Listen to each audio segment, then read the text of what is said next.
Vabbè, al di là dei saluti di rito che tralascio, perché io ho avuto occasione di conoscere innanzitutto Ivano Farola, ovviamente, mi riferisco a lui, in una fusione, quella di Banca Meridiana con Banca Puglia.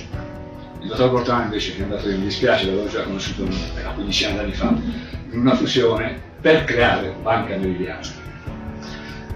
È stata una trattativa come tutte le fusioni particolari e lì ho avuto modo di apprezzare l'aspetto umano di Ivano, oltre che la competenza tecnica. Però sapevo che sarebbe andato via e si è affacciato a un giovincello. In questo, ecco, forse l'unica invidia che posso avere è quella di non essere più giovane.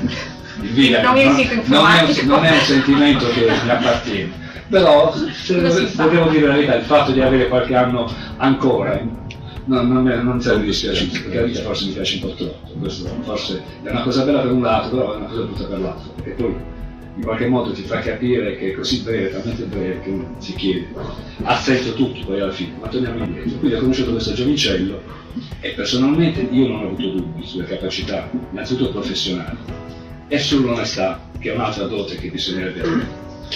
Poi il coraggio, può citare il collega, credo che abbia dimostrato anche di avere coraggio. Purtroppo il coraggio è una cosa che non si può insegnare. Non so neanche se la persona che ha coraggio si renda conto di averne. Credo che scatti qualche cosa in certi momenti, anche il vigliacco o colui che crede, che si ritiene tale, poi può fare gesti addirittura eroici, per cui lascerei un pochettino il discorso del coraggio, perché invece per avere gli altri discorsi, quindi mi allaccio un pochettino sia al professore sia al collega. E poi approfitto anche della dottoressa per dire qualcosa anche sul discorso che ha fatto un attimo, anzi dico subito quello che ha detto. Lei ha detto, tu hai detto un attimo fa, critica costruttiva. Il problema è che tutto è soggettivo. Allora, per un verso, quello che la mia critica dall'altra parte, che potrebbe sembrare distruttiva, e distrugge qualche volta può essere costruttivo, tra l'altro, è capire questo. Perché comunque ben venga ogni critica, tranne che non sia strumentale. Allora, se c'è un interesse strumentale, personale, che si può un interesse collettivo, è anche degno di essere tale, non è una critica distruttiva, è sempre costruttiva, o quantomeno la stessa critica distruttiva, detta distruttiva perché è una valutazione dall'altra parte, dovrebbe far riflettere e pensare. Chi non ha la fortuna di avere accanto a sé persone che gli dicono guarda forse stai sbagliando, oppure no, sono persone destinate all'insuccesso. La storia ne ha tanti di personaggi di questo tipo, che hanno raggiunto anche vette alte, poi cadono, crollano di colpo. Ma crollano anche perché l'essere umano credo che non sia capace o non abbia la capacità di detenere troppo potere. Credo che il potere sia una di quelle cose che se ne hai tanto ti sovrasta, diventi schiavo del potere. E qui torno al discorso del management. Credo che nelle banche, ma questo in generale, vedete Marchionne, al di là di quello che guadagna, quello è una cosa, diciamo, non è la cosa principale, puoi guadagnare un sacco di soldi. Eticamente, sempre il discorso dei valori condivisi, può essere, però va bene anche. Ma un uomo che non è titolare, proprietario di un'azienda, che comanda quell'azienda. Io posso, quindi, morale, il management non ha interessi propri, non rischia di proprio nelle aziende, ma è quello che decide. E oggi questo è un problema. Nelle banche ancora di più, perché sono strutturate in maniera gerarchica e particolare e hanno una struttura di un certo tipo. Tra l'altro qualcuno si lamenta che il governo forse non aiuterà le banche, le ha aiutate. Ma l'aiuto più grosso che può dare questo governo, per fortuna, alle banche italiane, è che in Italia ancora oggi le banche non possono fallire. Non perché ci sia una legge, ma perché di fatto c'è tutto un sistema di costi. Ed è un fatto positivo. Un fatto positivo per l'economia, è un fatto positivo per il risparmio, per tutta una serie di situazioni che avrebbero trovato il nostro paese impreparato a reggere quello che è successo in America. Anche perché dice una banca, una Federal Reserve, che alla fine dà liquidità e quindi hanno risolto una serie di problemi. Ma professore, io non sono perfettamente d'accordo sul concetto di bilancio sociale, anche perché noi non andiamo a scoprire niente di nuovo. In che senso? La nostra Costituzione, per fortuna per un verso, per sfortuna perché la vogliono smantellare e distruggere, non è una delle Costituzioni più avanzate perché noi siamo più bravi, forse è frutto di un momento storico in cui due forze con idee diverse si sono unite per trovare una mediazione.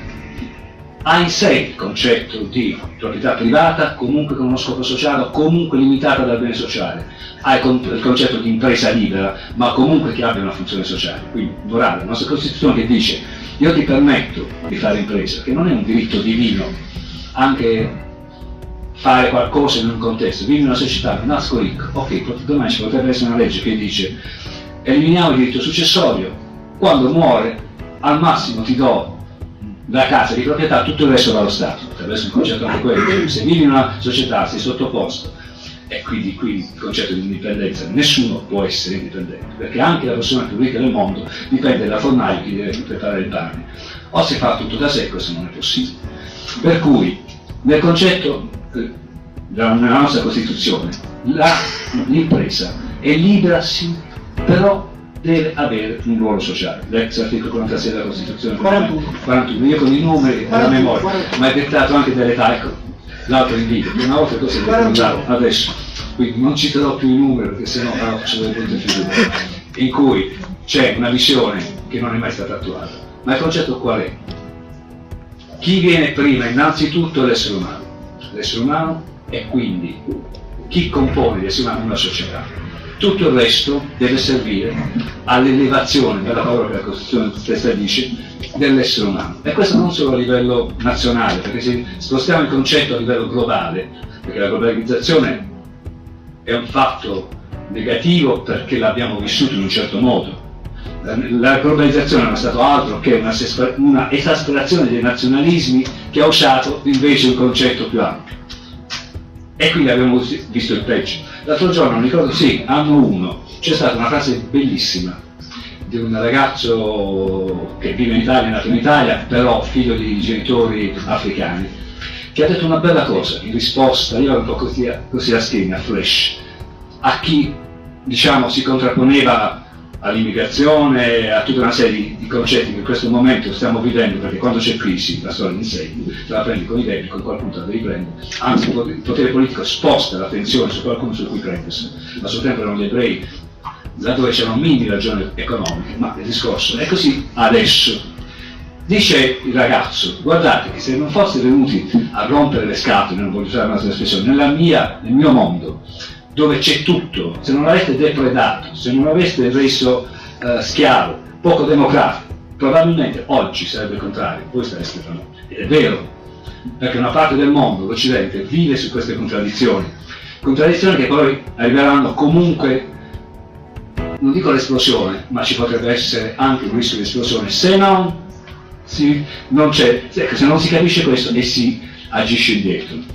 Per cui bilancio sociale oggi io vedo un'attuazione di quello che sono i principi della Costituzione, ma siccome è ancora volontario ha un suo scopo minimalistico. Io lo renderei obbligatorio, così come sono costretto a fare il bilancio, quello previsto dal codice civile, conto economico, nota integrativa, bla bla bla, rendere anche questo obbligatorio, ma nel senso che le informazioni poi, se dovessero risultare false, devono avere comunque una sanzione, perché io ti posso obbligare a farlo, ma è vero che anche sul discorso del bilancio normale, se non c'è manco più il reato, ok, il falso in bilancio è anche questo, però comunque ci sono altre norme che ci permettono di costringere la gente, e lo farei in questo senso, perché oggi come oggi chi fa il bilancio sociale lo fa per una forma di opportunità, per avere verso il mercato una benevolenza, per attirare anche persone che oggi sono più sensibili, una fascia della popolazione più sensibile a certi discorsi.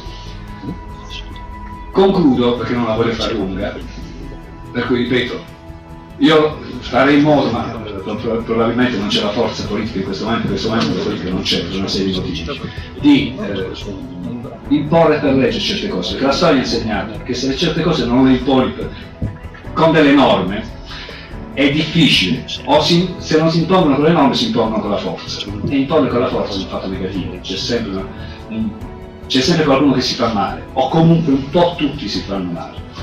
Approfitto invece adesso della presenza della dottoressa Bortolami, è andato via, ma glielo diciamo, peccato che il mio segretario è andato via, perché io vedo un fenomeno che contraddice un po' quello che le banche oggi vorrebbero mostrare, attenzione alle risorse umane. Uso questo termine che a qualcuno non piace, ma intanto sono delle risorse, quindi anche per l'azienda, in termini prettamente economici, sono risorse da non bruciare, da non distruggere, da valorizzare. Si valorizza, è un investimento.